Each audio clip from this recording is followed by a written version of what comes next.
gosh. All right. I'm so excited, you guys. Okay, so here's what we have.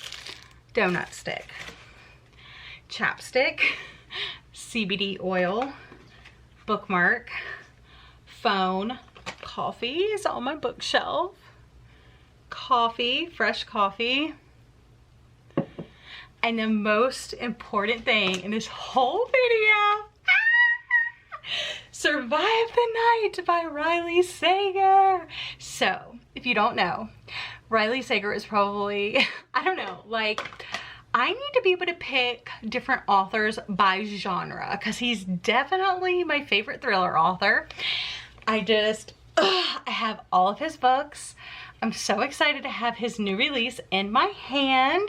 I'm super, super excited. And we're starting this bad boy tonight. So it is currently 9:34 p.m. and I'm ready to start this. I wanted to do a release day vlog of this, but it was not in the cards. I apologize, but I am gonna be reading. I mean, it is release day and I'm technically starting it, maybe finishing it. We're here.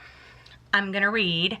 I have, like I said, I have all of the tools necessary for success, probably multiple cups of coffee. Survive the Night by Riley Sager. I'm literally so excited about this. It's November 1991. Nirvana's in the tape deck, George H.W. Bush is in the White House, and movie-obsessed college student Charlie Jordan is in a car with a man who might be a serial killer.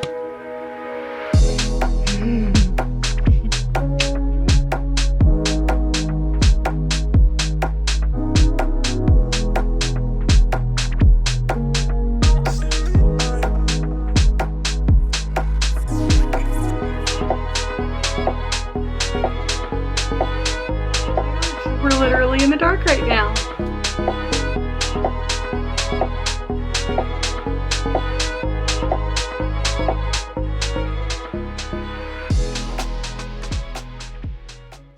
People, I am only 26 pages in, and I thought I would just kind of tell you the basic setup of the story of the book. So you have the main character Charlie, whose friend slash roommate died 2 months ago. They have not caught her killer yet, but obviously they were roommates, so Charlie is unable to continue through the semester, so she's going home, and I guess she lives with her grandmother because her parents died tragically in a car accident, and they don't really know what caused that car accident, but so she was at the rideshare board, kind of putting her name up there as like needing a ride home, and at the same time, there was this other guy, Josh, was there doing a ride to a close by town, so it ended up working out. So he's giving her a ride to where she needs to be, and yeah, so she's getting in the car with him. They're getting ready to head home. I think it's like a 6-hour road trip. It did start with this little bit, this italicized bit right here, which I think is what happens towards the end, and then it goes to 9 p.m., which is when the rideshare thing is going to happen. So it starts with her in her dorm room, her boyfriend kind of like walking her out. Other thing, I'm wondering if this is like a script for a movie, how it's saying like interior, exterior, and stuff like that, because that's what they do in like plays and movies and stuff. So I wonder if I'm reading the script of a movie.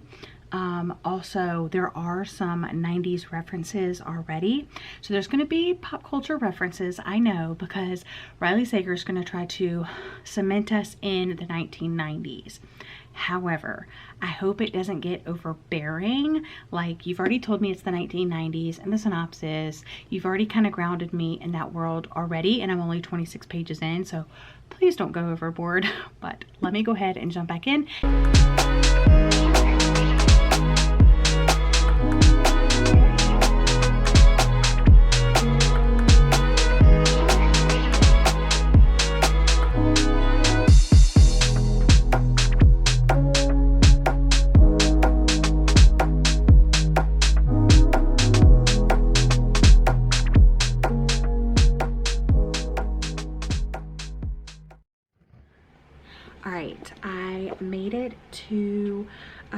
So the first main portion was 9 p.m. and now I just hit 10 p.m.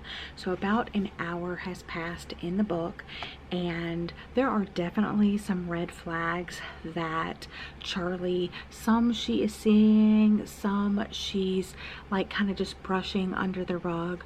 But it's funny because at the very beginning she's saying, if there's any red flags, if you know, this, that, and the other happens, I'm going to immediately turn around and go back to my dorm room. And she's telling all of this to herself, and she's saying like, that's what Robbie would want, that's what Maddie would want, that's what I should do.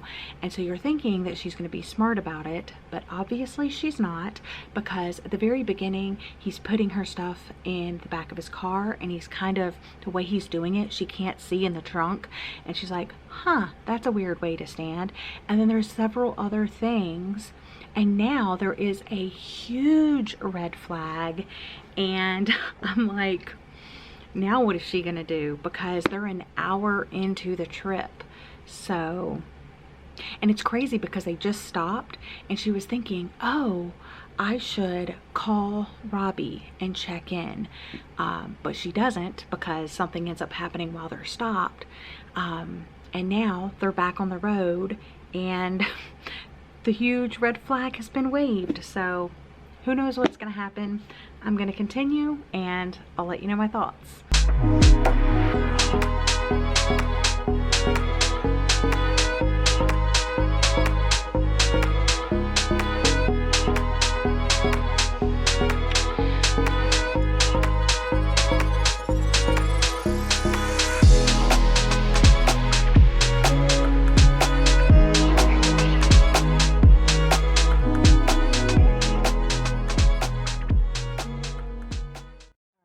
Page 126, and things just took a turn that I was not expecting, so that just livened up the book. I am flying through it.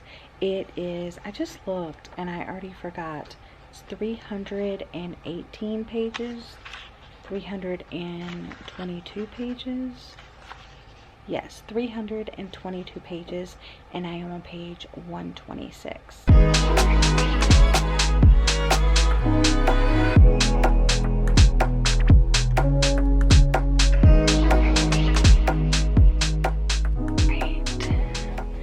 Alright, I just made it to page 195, so I'm in the midnight section now, and very interesting. I wasn't expecting multiple POVs, and I'm still wondering why it continues to say like interior, grand am night, and things like that.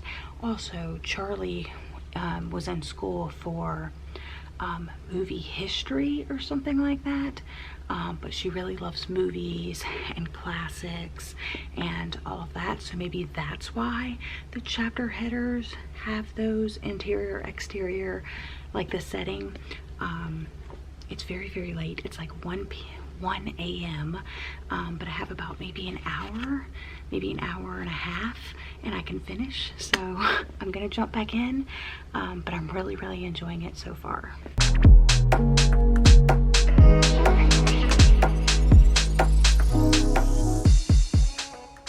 Okay, it is late. It is, what time is it? Let's see what time it is.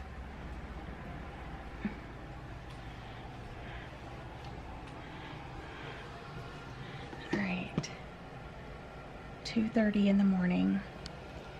It's super, super late, but I just finished reading Survive the Night, and Riley Sager did it again, y'all. He did it again. I'm going to bed, but I will be back in the morning to wrap up my final thoughts, edit this video, and post it for you guys. It is the next morning, friends, and I slept on it, and I'm giving this book 5 out of 5 stars. Riley Sager has done it again. Survive the Night. Highly recommend. If you don't know, Riley Sager has written 4 other books. So Riley Sager's debut under this pseudonym is Final Girls. Next came The Last Time I Lied. Next was Lock Every Door. And then Home Before Dark. There's always been kind of a divide between Riley Sager fans, which one is their favorite. I've been very adamant for the longest time that The Last Time I Lied is my favorite, but you either love these and don't really like these as much, or you love these and not these very much. It's unfortunate that this one's super, super shiny. So this is the first one that I read, and then I went and got this one from the book exchange, and then these 2 are obviously book of the month copies, and I pre-ordered this one, read it last night, and I am so happy that I binged this at night. It was really, really good. I don't want to say too much because obviously it just came out, but it's set in the 1990s. You're following Charlie and Josh as they are traveling from the university to Ohio. It's about a 6-hour trip, and it's broken up by hours. So you have 9 p.m., which is when they set out on their journey home. Yeah, it's like a ride share situation, if you've ever heard about that, or if you've ever done one yourself. So she doesn't know too much about him, but everything seems on the up and up, and she promises herself if she sees red flags, she's out of there.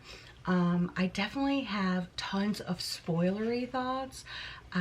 So I would love to talk to you guys on Instagram. You can message me at @lavendermud. Because yeah, also I'm running a book discussion for this book in my book club in August, so I'm really, really excited about that, because I definitely was like making some notes along the way, and I don't know, Riley Sager's done it again. I'm not shocked, but I am so freaking happy, because I was really, really worried because some of my other highly anticipated reads have kind of let me down. I mean, Taylor Jenkins Reid never lets me down. Riley Sager never lets me down. Anyway, that's it for this video. I'll finally be able to do my Riley Sager ranking video and let you know my least favorite to my most favorite and everything in between. But that's all for this video. Thank you so much for watching. I hope you're all having a lovely day or night, and I'll see you guys again soon. Bye!